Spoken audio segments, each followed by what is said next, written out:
This gets us into lab presentation 6. We're starting on page 396 in your lab manual with figure 51.6.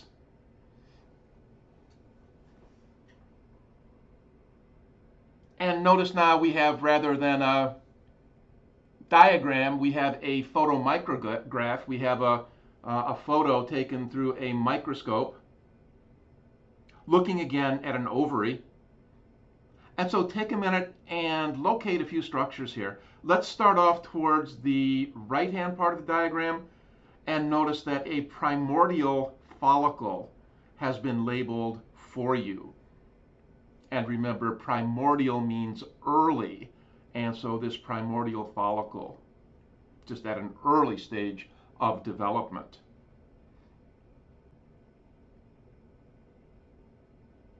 You'll see as we move to the left now, we have another stage of follicular development, and here we're looking at a labeled preantral follicle. You can see that the follicle itself, and remember, a follicle is a structure within an ovary, and that structure, that follicle, contains an egg cell, contains an oocyte. And so you can see, comparing that primordial follicle to the preantral follicle, that some development has occurred here, some increase in size of the follicle itself, and some increase in size also of the oocyte, of the egg cell within the follicle.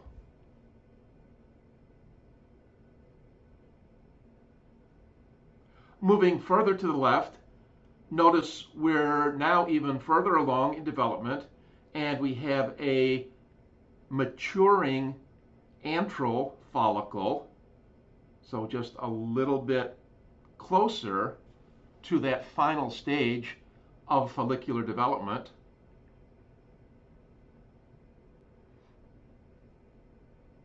And notice the line that comes from maturing antral follicle, that line goes to the very outer portion of the follicle. So if you follow that ring around now, if you follow that ring of cells around in a circle, everything inside of that is this maturing antral follicle. And comparing it with the preantral follicle, you can see it is much larger, it is much more developed. It has a larger oocyte, a larger egg cell within it, but it also has a lot of additional cells outside of the oocyte surrounding the egg cell.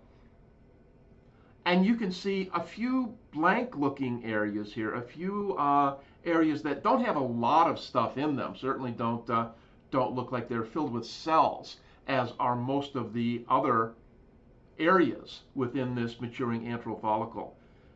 And as we'll see then, these openings, these places where there's an absence of cells within the follicle, these openings will combine, will merge into a structure called an antrum.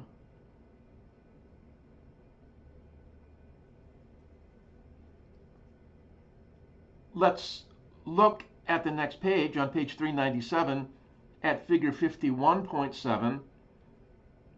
And notice here now we're looking at a mature antral follicle. So this is a fully developed follicle. This is a follicle that's ready to release its oocyte, its egg cell, and the surrounding cells and the surrounding zona.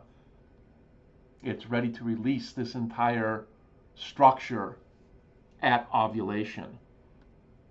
And looking at the labeled structures then, so first of all, we have a secondary oocyte. And again, this simply implies it's an oocyte that is further along in development compared to the primary oocyte that we had earlier.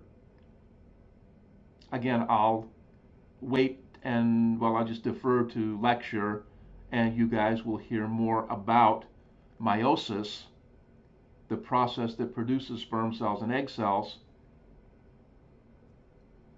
and you'll get into talking then about oogenesis, meiosis in females producing egg cells, and again then you'll come to this point where you'll talk about and you'll hear about primary versus secondary oocyte.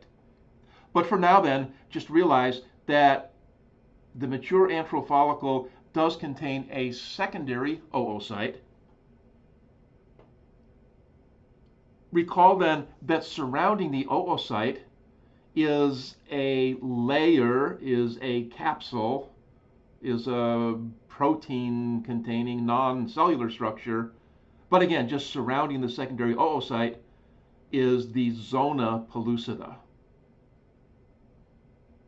And then recall that surrounding the zona, we have the corona radiata, this ring of additional cells, of supporting cells that will be released along with the oocyte at ovulation.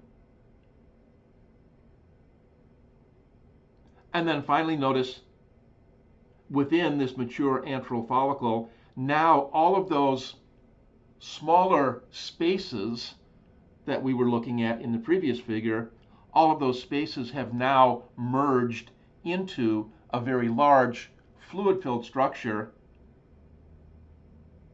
And this structure then within the antral follicle, this large fluid-filled structure is called the antrum.